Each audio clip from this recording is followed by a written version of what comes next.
So in our JDRF study, we had 36,000 nights of wearing a Guardian Navigator, and we defined a low as 2 consecutive CGM values less than 60. The mean duration, and all these people had pumps with alarms on them, right? Sensors with alarms on them. It was 90 minutes almost. 47% of the nights there was at least 1 hour, 23% at least 2 hours, and 11% had at least 3 hours. That translates into about a week of risk for everyone with type 1 diabetes of having 3 hours of hypoglycemia at night, which is at risk for them having a seizure. And why does this happen? I'm just going to show you Lantus, but when you give Lantus, this is a flat effect, and then all of a sudden you get these peaks. This happens in about 1 in 20 injections. So if you give Lantus at bedtime, you're going to have like a shot of regular insulin because this has been given into a venial or into the muscle. If you give Lantus IV, it's like a shot of regular insulin. So anytime it gets near a muscle or a vein, you can get this short effect. So I always say give Lantus at dinner time, so if you're going to have this happen, you're not going to get a low in the middle of the night. Don't give it at bedtime. How many people take Lantus here? Oh, good. You can get equally good control with a pump or Lantus. It's just the number of tests you do and how well you count your calories. Okay. This is Detamir insulin, and this is MPH insulin, and both of them have a peak, and you can have peaking then overnight. And why Detamir is not particularly good for children is this is progressively smaller doses, and you get a much shorter duration as you give a smaller dose of Detamir. So I'm not, NPH, I think, my educator calls it not particularly helpful insulin. And Detamir sort of has a pattern similar to NPH. This is a person wearing a sensor. It was a blinded sensor, and they saw themselves going high before bed, did 1 blood glucose, and gave themselves 1, 2, 3, 4, 5 boluses of insulin. Went to sleep. Their blood sugar went down, went to 50 here. There's maybe a little adrenaline release, and they probably died here, and the parents found them dead in bed the next morning. This is a 22-year-old living at home. And I bring this up because of this JDRF ad, which I think some people saw it, that the FDA can help save the lives, and it was really meant to try and spur the FDA onward. But there was a statement, Piper has type 1 diabetes. 1 in 20 people like Piper will die from low blood glucose. And that's a scary number, 1 in 20.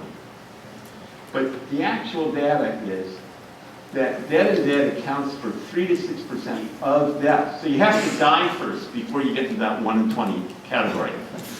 Okay. And that if you look at people 7 to 43 years of age, the incidence is 17 to 60 per 100,000 patient years, which means over 20 years there's about a 0.5% chance. Another estimate is that 2 to 6 people will have these events per 10,000 patient years. And this is about the same number. It's just as this would be 4.5 per 10,000 per person. So it is not, I just want you to relax a little bit about this. I don't know how it compares to a shark attack or have you. So,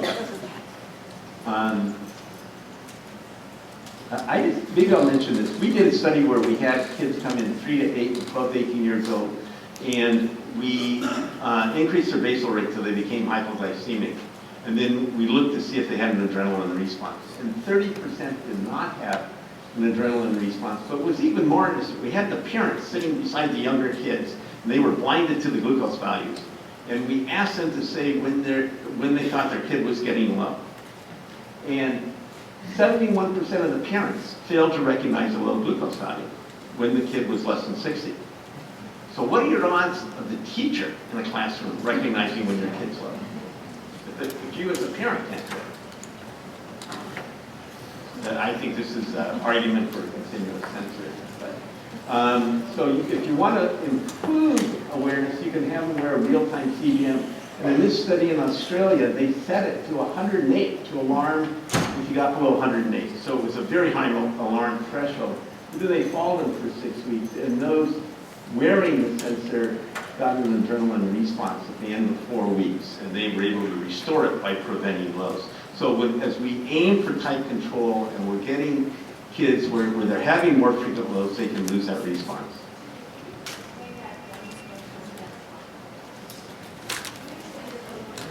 Yeah, so this is, what they're doing here, this is standard therapy, and this is where we're aiming the sensor. And here they looked at their adrenaline response, their change in epinephrine levels from baseline, and most of them didn't have much of a response. And then after 4 weeks, those wearing the sensor had a return of their response. They were able to make adrenaline again, which would give them the symptoms of getting low, the sweatiness, the shakiness, before you get to the point where your brain's not working well. So adrenaline is what gives you the early warning symptoms of getting low. If you don't have that, then you just sink into the point where you're not thinking clearly. Does that make sense? Huh? So you can also use the dog barking, having a sleep partner. When I have adolescents going off to college, my advice to them is never sleep alone. It just means don't get a single dorm room. You know, you should you can have, there was a sleep sensory, a hypomon. Here's the dogs for diabetes. I think they're one of the groups out here. And one of our researchers has diabetes and has a dog, and it's actually alerted on some of our subjects who got low, so I was impressed by that. There's never been a sensor-to-dog mono-on-mono or hetero-sensor comparison. We need to do it. There's now the My Sensory, which has a remote monitor, and you can see what's going low. This is the system that's available in every country except the United States. Thank you, FDA. And it just shuts off. It's like an airbag. You get low, you don't need insulin anymore. If you're less than 50, why do you want to keep giving insulin to someone? And so they shut off. And it's the Paradigm Deal system, and it integrates, so when you're low, it just shuts the pump off for 2 hours. And this was, again, a study out of Australia doing this, and I'm just going to go through this quickly.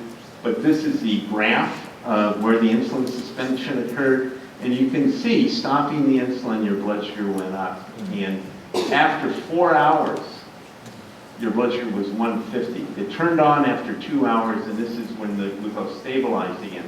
And it really takes an hour. Whenever you make a basal rate change, you got to project where you want to be an hour from that change, because it takes about an hour for that basal rate change to have an effect. So our studies have been predicting the low, and this is a system. We increase the insulin basal rate here. This is the glucose sensor, and the red's the YSI glucose values. And we turned the pump off here and sort of prevented a low. Here's another example here. We're turning off the pump at a blood sugar about 120 and prevented a low. And we're successful about 75% of the nights. This is a system we started. It was a navigator, and here's a guy with 2 navigators. And there's always this, you know, it does look pretty clunky, you know, and it has this utility belt. There's a pump in there, there's 2 navigator sensors, and everything's talking here. So we're doing new studies where we're having the Medtronic system talk to a bedside computer, and then we can upload that to a control server. On the computer is the algorithm to execute this. And in the home studies, there's only 1 pump and 1 sensor, but this was a research center study where they were in 2 pumps, 2 sensors. Only one was talking to the bedside computer, and it picks up the RS signal. And the system we're using, this is, you start it, you're at home. It says home use pilot study. You start the system. It asks what your glucose was recently, if you calibrated, did you exercise. This is just for study information. Do you have a bedtime snack? And did you change your basal rate? So this is just for us to collect data.